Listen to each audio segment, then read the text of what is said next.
9 मई 2003 लखनऊ की एक 24 साल की चर्चित कवयित्री का मर्डर होता है। दिन दहाड़े घर घुसकर उसकी हत्या कर दी जाती है। नाम आता है मायावती सरकार के मंत्री रहे बाहुबली नेता अमरमणि त्रिपाठी और उनकी पत्नी मधुमणि। स्वागत है दोस्तों आपका क्राइम स्टोरीज में। मधुमिता का परिवार लखीमपुर खीरी का एक हंसता खेलता संपन्न परिवार था। पिता फॉरेस्ट रेंजर थे। उस जमाने में जब लोग टीवी पर ही कार देखा करते थे तब इनके पास जीप हुआ करती थी। हर 15 दिन में इनके पिता फिल्म दिखाने इन्हें ले जाया करते थे। ये 2 भाई और 2 बहनें थी। मधुमिता तीसरे नंबर पर आती थी। इनके पिता अक्सर देर रात को घर लौटते थे। जब भी आते हलवाई के यहाँ से 4 लिफाफे सेम, सेमी और 2 पेड़े के बनवा कर लाते। इनकी आदत थी कि बच्चे पिता के आने पर ही सोते थे, चाहे वह रात में कितनी ही देर से क्यों न आए। 9 जून 1996 की बात है। सभी लोग दोपहर का खाना खाने के बाद सुस्ता रहे थे। लखीमपुर में एक हादसा हो गया। कुछ मजदूर जल गए तो उनके पिता उनके लिए एम्बुलेंस का इंतजाम कर घर लौटे। उनकी माँ की आदत थी कि जब उनके पति घर न लौटे वह खाना नहीं खाती थी। अब जब मधुमिता के पापा घर आए तो दोनों लोगों ने, उनकी माँ और उनके पिता ने खाना खाया। अपने साथ एक बढ़ई वे लेकर आए थे। दरअसल उनके आंगन में रखा एक दीवान आवाज करता था। उनका कहना था कि ये जरा भी आवाज ना करे। तो बढ़ई ने कहा कि ठीक है, लाइए मुझे कील दे दो। वे छत पर कील लेने गए तो छत से टंकी के जरिए नीचे उतरते हुए गिर गए। उन्हें ब्रेन हैमरेज हो गया। उनके गिरने से आवाज इतनी तेज हुई कि घर वाले सारे उठ गए। देखा तो वे गिरे हुए हैं। मोहल्ले वालों की मदद से उनकी माँ उन्हें कार में लखनऊ मेडिकल कॉलेज ले गई, जहां उनकी मौत हो गई। जीवन अब उनके बिना शुरू हो चुका था, लेकिन उसमें रंग नहीं था।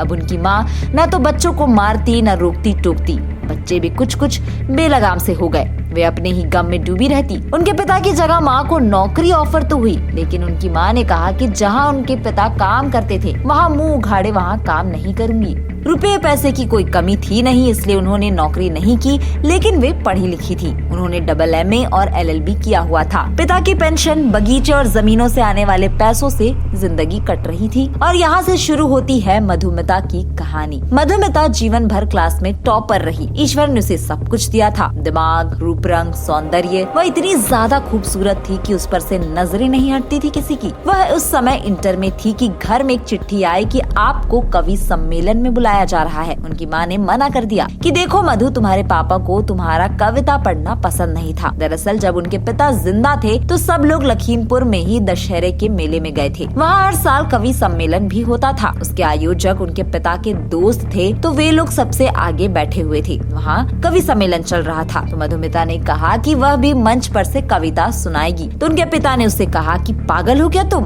12 साल की हो, क्या सुनाओगी। लेकिन मधुमिता ने वहाँ के आयोजकों से जाकर कह दिया। उन्होंने उनके पिता से कहा कि कौन सा मुंबई में कवि सम्मेलन हो रहा है, लखीमपुर में ही तो हो रहा है, गाने दो बच्ची को। जब मधुमिता ने मंच से अपनी कविता सुनानी शुरू की, लहू का रंग एक है, अमीर क्या गरीब क्या, तो सबकी आंखें फटी की फटी रह गई। किसी को नहीं पता था कि वह कविताएं भी लिखती है। घर आने के बाद उनके पिता ने मधु को कहा कि कविता शविता नहीं लिखना है, तुम सिर्फ पढ़ाई में ध्यान लगाओ। तब से वह चोरी छिपे कविताएं लिखती रहती। मधु के लिए जिस कवि सम्मेलन का बुलावा आया उसमें जाने के लिए उसने माँ को जैसे तैसे करके राजी कर लिया। वह चली गई। उसके बाद आए दिन उसे कवि सम्मेलनों में बुलाया जाने लगा। वह ओज और वीर रस की कवियत्री थी। मधु की शोहरत फैलने लगी, यहाँ तक कि मुंबई में उसके नाम पर कवि सम्मेलन होने लगे। मधुमिता नाइट्स के नाम से चौपाटी और मलाड में उसके सालाना कवि सम्मेलन होते थे।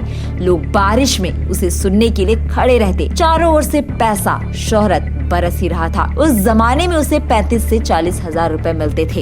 ये वो वक्त था जब भारतीय कवि कुमार विश्वास का स्ट्रगल चल रहा था और उस वक्त मधुमिता की शोहरत और उस पर पैसा बरसने लगा था। एक तरफ वह पैसों से अटैची भरकर लाती और सारे भाई बहनों और परिवार का ख्याल रखती। उस वक्त कुमार विश्वास स्ट्रगलर कवि थे और मधुमिता को एक कवि सम्मेलन के 40,000 रुपए तक मिलते थे। एक समय अटल जी का जन्मदिन था। 24 अक्टूबर 2001 लखनऊ में मधुमिता का कवि सम्मेलन था। उस पर फूलों की बारिश की गई। मधुमिता के कवि सम्मेलन पे बसपा मंत्री अमरमणि त्रिपाठी की बेटियां अनु, तनु तनु अपनी दादी सावित्री देवी के साथ आई। कवि सम्मेलन के बाद उन्होंने मधुमिता के ऑटोग्राफ लिए और बताया कि हम इनकी बेटियां हैं, लेकिन हमें किसी मंत्री संतरी से क्या लेना देना था, ऐसा मधुमिता ने सोचा। एक दफा दिल्ली में जब इसका कवि सम्मेलन हुआ, वहाँ भी अमरमणि परिवार के साथ पहुँचा। फिर धीरे धीरे अमरमणि के परिवार के लोगों ने उनके घर आना जाना शुरू कर दिया। वे लोग जबरदस्ती उनकी जिंदगी में घुस आए। जब भी वे उनके घर जाते, खुद ही घर में घूमने लगते, खुद चाय बनाते, टेबल के ड्रॉर खोलते। उन लोगों को गुस्सा तो आता था, लेकिन वे कुछ कह नहीं पाते। उनका भाई इन सब के खिलाफ था। उसका कहना था कि ये सारे लोग अपराधी हैं, इनसे दूर रहना चाहिए। उसने अपनी बहन मधुमिता को भी समझाया कि इनके चक्कर में मत पड़ो, दूर रहो। लेकिन मधुमिता कहती कि अब हम क्या करें, कैसे भगा दे किसी को अपने घर से। फिर एक दिन आखिरकार वे सब अमरमणि के घर पर खाने के बुलावे पर खाने चले गए। वहाँ उन्होंने बहुत इज्जत और प्रेम से बातचीत की और कहा कि अरे मधु, तुम हमारे लिए भाषण लिखा करो, मेरे भाषणों में जरा शेरो शायरी कर दिया करो। अरे तुम नहीं चाहती हो कि हमारे भाषण पर भी तुम्हारी कविताओं की तरह तालियां बजे। अमरमणि ने ऐसे लच्छेदार बातों का जाल बुना कि वे सारे लोग उनके बातों में फंस गए। जब वे खाना खाने के बाद अपने घर आ रहे थे तो उनके भाई ने कहा कि अरे आदमी तो अच्छा लग रहा है, इसे तो हम बेकार ही बुरा भला कहते थे। इस पर मधु का कहना था कि देखा, मैंने पहले ही कहा था कि इसकी बेचारी माँ इसकी बहू से बहुत परेशान है। ये लोग अच्छे लोग हैं। बस मधु और अमरमणि के रिश्तों की कहानी भाषणों से यहाँ से शुरू होती है। भाषण लिखने के बहाने मधु से बातचीत का दौर बढ़ने लगा। दोनों के बीच बातचीत इतनी ज्यादा होने लगी कि क्या ही कहना। मधु वैसे भी महीनों महीने बाहर रहा करती थी, इसलिए घर वालों को पता नहीं होता था कि वो कहाँ क्या कर रही है। इधर अमरमणि परिवार के साथ मधुमिता से रिश्ते बढ़ाते जा रहा था। दोनों का यह रिश्ता प्रेम में बदल गया। दोनों के बीच शारीरिक संबंध बन गए। इसी दौरान मधुमिता प्रेग्नेंट हो गई। उस पर अबॉर्शन का दबाव बनाया जाने लगा। अमरमणि इस रिश्ते को स्वीकार करने के मूड में नहीं थे। वहीं मधुमिता किसी भी सिचुएशन में अबॉर्शन कराने को राजी नहीं थी। देखते ही देखते मधुमिता 7th मंथ प्रेग्नेंट हो गई। बस फिर वह 9 मई 2003 मनहूस दिन आ गया, जिस दिन मधु इस दुनिया से हमेशा हमेशा के लिए चली गई। उस दिन मधु और उसकी छोटी बहन लखनऊ वाले घर पे रह रहे थे। एक रात पहले ही उनकी माँ लखनऊ से कपड़े खरीद कर लखीमपुर चली गई।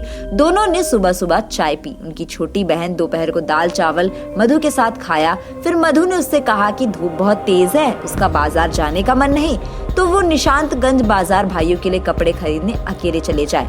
उससे एक दिन पहले ही उनकी माँ लखनऊ गई थी। ये कहकर उसकी छोटी बहन अकेले शॉपिंग के लिए चली जाती है।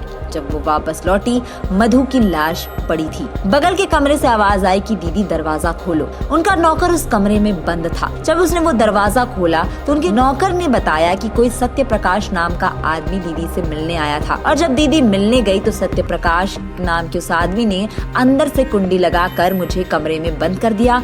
फिर उसने साइलेंसर लगी पिस्टल से दीदी की छाती में गोली मार दी। दोस्तों, पुलिस केस बना। पुलिस की जांच में भी काफी ट्विस्ट आए। 3 बार सीबीआई जांच बैठी और केस को रफा दफा करने की कोशिश की। मधुमिता शुक्ला का हत्याकांड एक बड़ा राजनीतिक मुद्दा बन गया था, क्योंकि उस वक्त वो 7 मंथ की प्रेग्नेंट भी थी।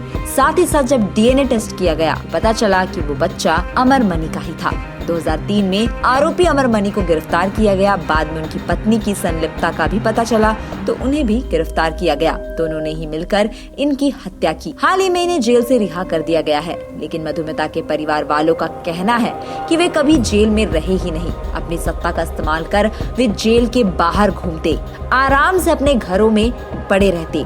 केवल कागजों के लिए वे जेल में बंद थे। आज तक उनकी छोटी बहन अभी भी जारी है अपनी बहन को न्याय दिलाने के लिए। इसी के साथ दोस्तों, आज की कहानी यहीं तक।